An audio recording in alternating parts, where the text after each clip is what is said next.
How are you? Hopefully you still recognize me. I'm you from a year ago. This is Jordy Jordan, also known as WingsofRedemption.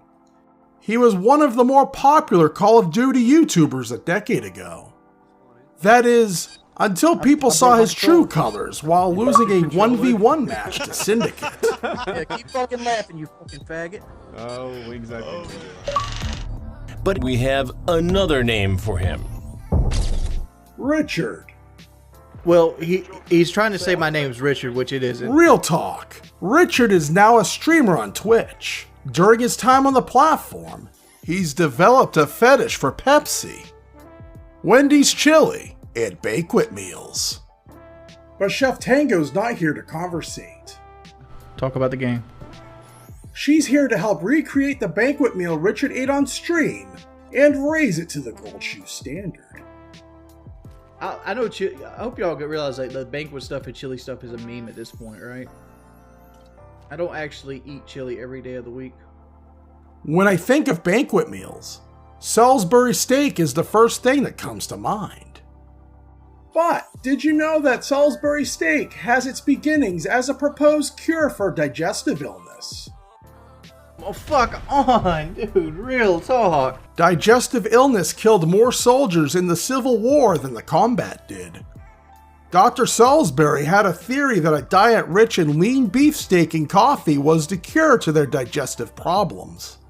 And now, over 150 years later, while eating Salisbury steak, Richard plays Call of Duty and drinks Pepsi in order to beat the surgery. Dr. Salisbury would be so proud. God damn. Come on, man. Why do people treat me like this? Like like my entire day is developed by food. The Banquet meal version of Salisbury steak contains mechanically separated chicken, pork, beef, and textured vegetable protein. None of this sounds appetizing, pimp. See? If you don't like the slack pussy, go for the prime cut. Real talk. You can get a pound of 80/20 ground chuck from the grocery store, and that would be just fine. But since I'm all about that prime cutty, I'm going to turn this brisket I'm cutting up into hamburger. What? When grinding your burger meat, you want to put your grinder in the freezer the night before and put the cut up meat in the freezer for 20 minutes. I mean, real talk, why? Grinding the meat slightly frozen and keeping everything cold allows the grinder blade to cut the meat better. If the meat is warm, the bariatric pressure in the atmosphere turns the hamburger meat into mush, and the fat doesn't stay incorporated. I'm banning anybody trying to give me advice. Real talk. Now that our hamburger is ready, it's time to join session. I like a sugary based barbecue, like fucking Sweet Baby Ray's. Sweet Baby Ray's is fucking fire, son. We begin with 2 tablespoons of Sweet Baby Ray's barbecue sauce, 1 tablespoon of Worcestershire sauce, 1 large beaten egg, and half a cup of plain breadcrumbs, along with a teaspoon of the following: salt, pepper, and dried mustard. Afterwards, mix this together in a cavalier fashion. Whether you use your hands or not is entirely up to you. No, that's bullshit. That's bullshit right there.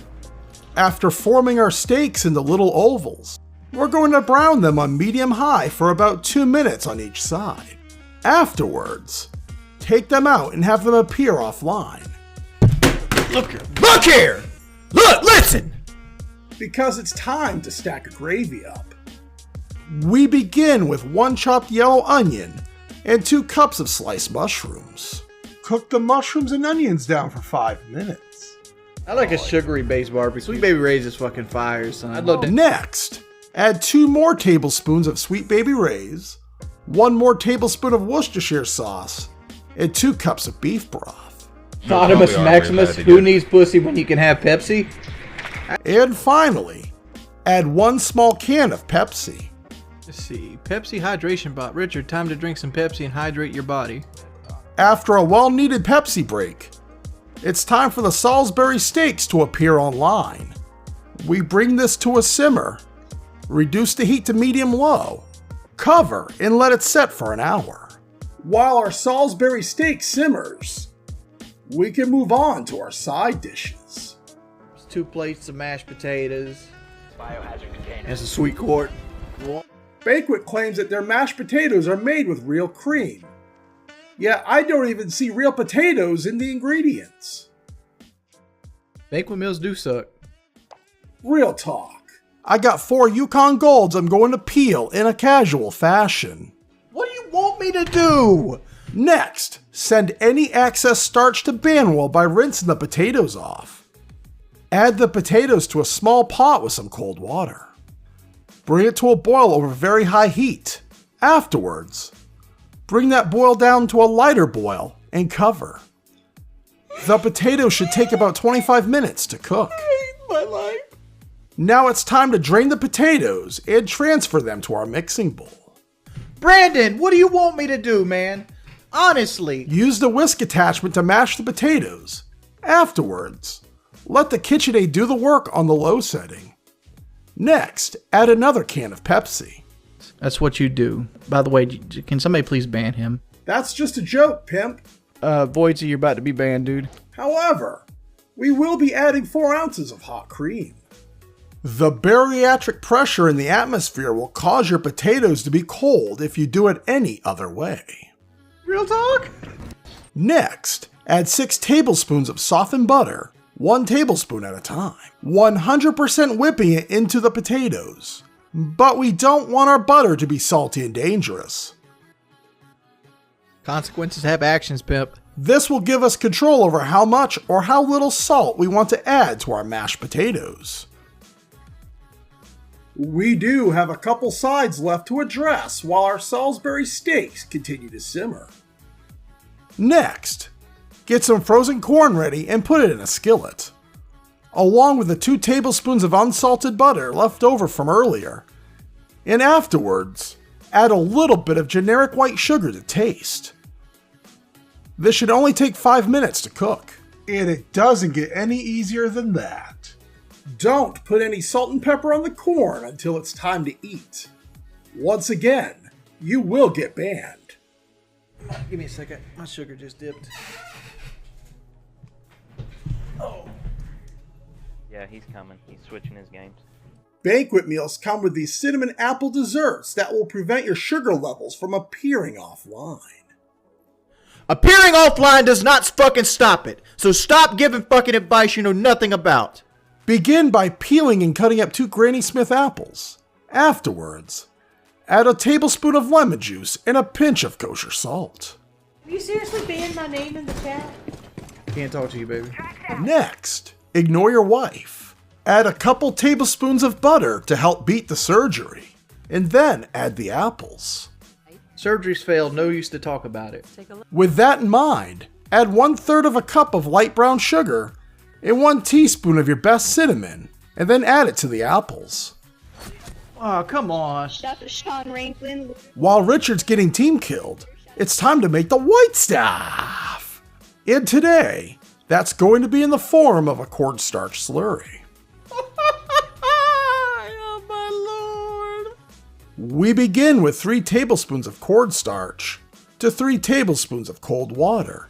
After mixing this together in a cavalier fashion, add 1/3 of our white stuff to the apples and the remaining to our Salisbury steak.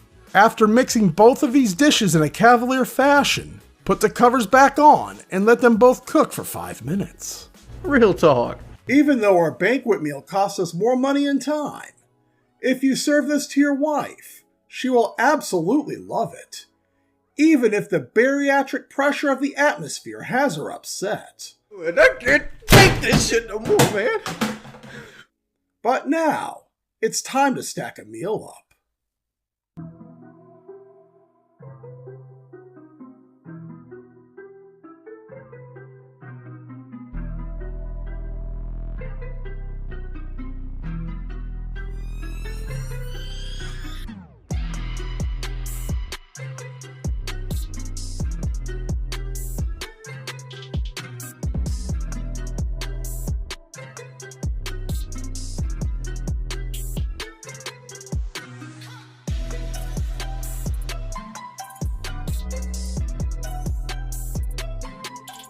What began as a meme has turned into a meal so good, it will knock you out of your seat.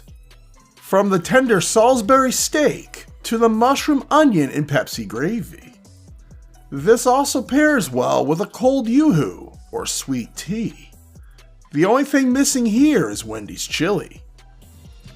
And thank you for watching. If you like what you saw today, please consider subscribing and ringing that bell for more future content. I'm Howdy 5000. Peace, people.